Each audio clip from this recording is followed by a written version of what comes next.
Hello students. तो आज का जो हमारा टॉपिक ऑफ डिस्कशन है वो है इलास्टिसिटी ऑफ डिमांड।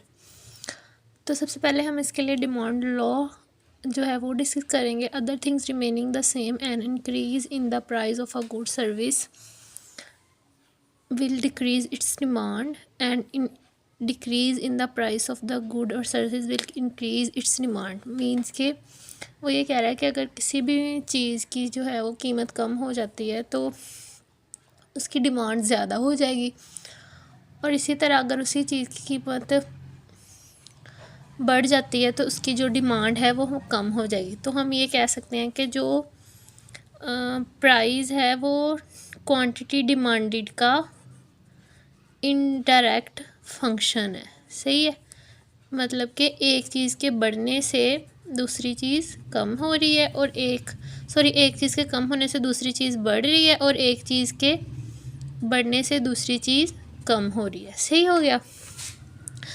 तो अब हम इसमें ये तो हमारे पास अदर थिंग्स में हमारे पास आ जाता है कि मतलब इसमें कुछ अजम्पशन हम चीज़ें लॉ ऑफ डिमांड में हम कुछ ज्यूम भी करते हैं कि वेदर एक जैसा है, वो नहीं चेंज हो रहा, लोगों की चॉइसेस नहीं चेंज हो रही, इनकम्स नहीं चेंज हो रही, तो सब्सटीट्यूट चीज़ों के चेंज नहीं हो रहे। ये वो अदर थिंग्स हैं जो कि सेम रहेंगी, उसके बाद ये लॉ ऑफ डिमांड जो है वो अप्लाई होगा।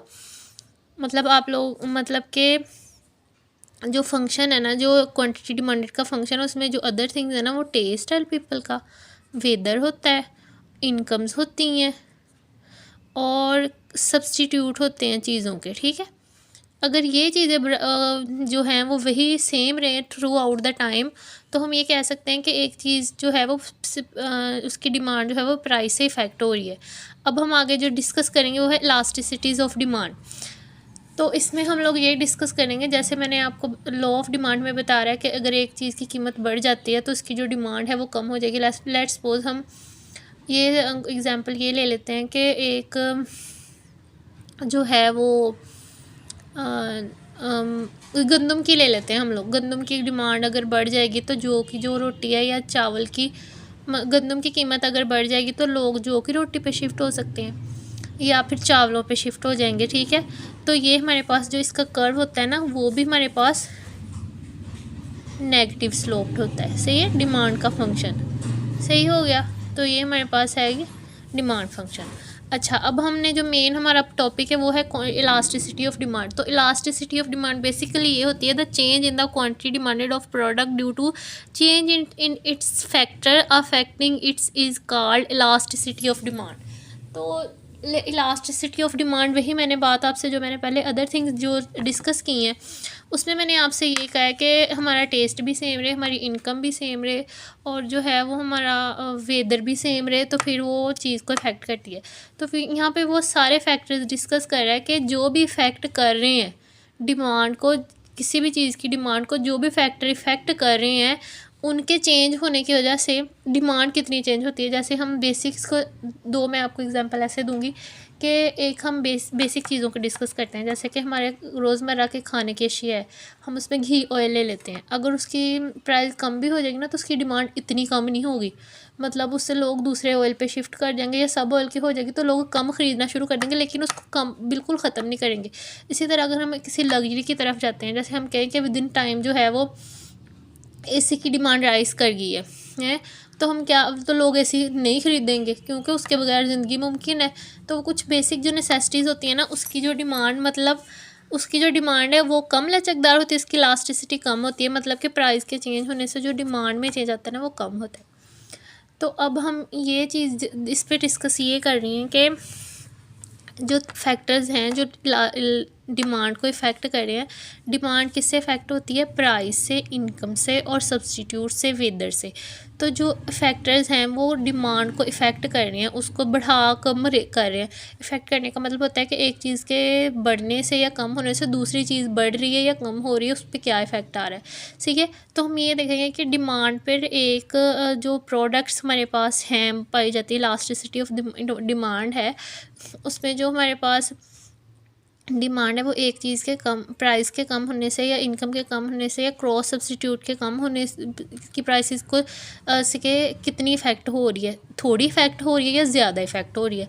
तो ये हमारे पास उसका फंक्शन है। इलास्टिसिटी ऑफ डिमांड होती है वो प्राइस और अदर फैक्टर्स पे जो है वो डिपेंड कर रही होती है। तो हम डिस्कस करेंगे इनकम इलास्टिसिटी। 3 टाइप्स होती हैं डिमांड इलास्टिसिटी की, प्राइस इलास्टिसिटी और इनकम इलास्टिसिटी। तो अब हम डिस्कस करेंगे income elasticity of demand. The change in the quantity demanded of a product due to change in the income of the consumer is called income elasticity of demand. तो जो हमारे पास इसका formula बन रहा है वो ये है कि change in demand due to change in income of consumer. ये मुझसे लिखा नहीं जा रहा सही। हाँ जी, तो ये हमारे पास आएगा कि चेंज जो है वो डिमांड में जो ऑकर हो रहा है वो कंज्यूमर की इनकम चेंज होने की वजह से ऑकर हो रहा है। अच्छा, अब वो कितना ज़्यादा इफ़ेक्ट करेगी एक कंज्यूमर की इनकम डिमांड को कितना ज़्यादा इफ़ेक्ट करेगी वो हम डिस्कस करेंगे इनकम इलास्टिसिटी ऑफ डिमांड में, कि इनकम के चेंज होने में डिमांड में कितना निस्बतन चेंज आता है, उसका प्रोपोर्शनेट चेंज कितना होता है। तो पॉजिटिवली इलास्टिसिटी ये हमारे पास डिमांड जो है वो पॉजिटिव, इसका जो है वो कर्व बन रहा है, मतलब कि प्राइस में भी चेंज उतना है और डिमांड में भी चेंज होता है। Change in demand income change in income change the demand of the product. जो प्रोडक्ट है मतलब कि हम पहले एक जो इंसान है उसकी इसको हम एज ना एग्जाम्पल के तौर पे लेते हैं कि एक जो पर्सन है उसकी पहले जो थी वो पे 60,000 थी, फिर उसकी पे 80,000 होगी। तो वो जो है वो उसकी जो डिमांड है एक सेम प्रोडक्ट के लिए वो इंक्रीज़ हो जाएगी। अगर वो पहले एक चीज़ कम, हम कपड़े की एज एन ड्रेसेस की बात कर लेते हैं, तो वो जो है उसकी जो है अगर प्राइस इनकम चेंज होगी तो वो ड्रेसेस की डिमांड भी ज़्यादा कर देगा। तो ये हमारे पास आ रहा है इसका खत, सही है। ओके, मैं इसको ऐसे बना देती हूँ। ये प्राइस है P1 और ये P2, ये डिमांड है D1 और D2।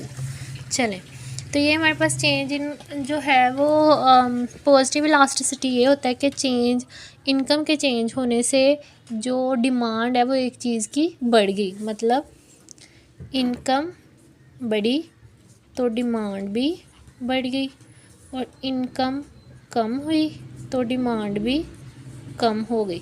इसको हम कहेंगे पॉजिटिव चेंज। मतलब कि इनकम के चेंज होने से एक चीज़ की जो है वो डिमांड में पॉजिटिव चेंज आ रहा है, ठीक है। तो ये इसके आगे इसकी पॉजिटिव इलास्टिसिटी के आगे ये फर्दर टाइप्स हैं। इसमें यह है कि अगर तो डिमांड जो है वो इक्वली चेंज हो रही है, चेंज इन डिमांड जो है वो इनकम में इक्वली चेंज, इनकम के चेंज होने से डिमांड में भी उतना ही चेंज आ रहा है, इक्वल है दोनों, तो हम इसको कहेंगे इलास्टिसिटी इज़ इक्वल टू 1।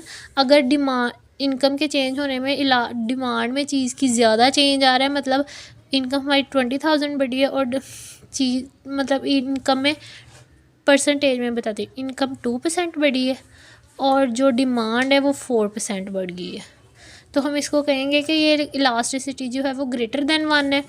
और इसी तरह अगर चेंज हो डिमांड में कम होगा, इनकम के चेंज होने से डिमांड में किसी चीज़ की कम चेंज आएगा, तो मतलब ये जो चेंज है ये 2% है और ये जो चेंज है ये 4% है। इनकम ज़्यादा चेंज हुई है और जो डिमांड है वो कम चेंज हुई, तो इसको हम कहेंगे लेस देन 1। अगर इक्वल चेंज होगा तो इक्वल देन 1, अगर डिमांड में ज़्यादा चेंज होगा तो इलास्टिसिटी ग्रेटर देन 1, अगर डिमांड में कम चेंज होगा तो इलास्टिसिटी लेस देन 1। ये पॉजिटिव इलास्टिसिटी की ही एग्जांपल्स हैं। इनकम इलास्टिसिटी, पॉजिटिव इलास्टिसिटी किसकी काइंड है, इनकम इलास्टिसिटी ऑफ डिमांड की, और आगे ये इसकी फर्दर टाइप्स हैं। आगे नेक्स्ट है हमारे पास,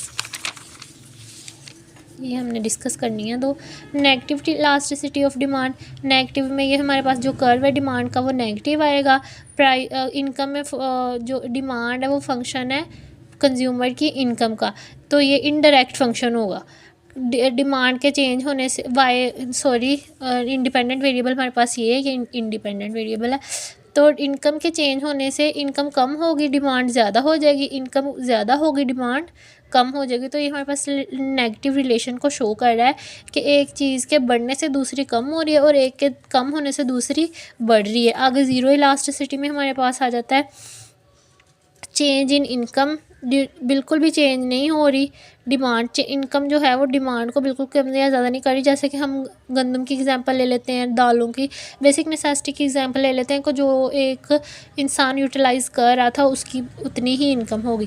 change in income causes no change in demand. तो डिमांड में हमारा जो कर्व है वो बिल्कुल वर्टिकल है और उसमें कोई चेंज नहीं आ रहा, इनकम चेंज हो रही है। ये इनकम है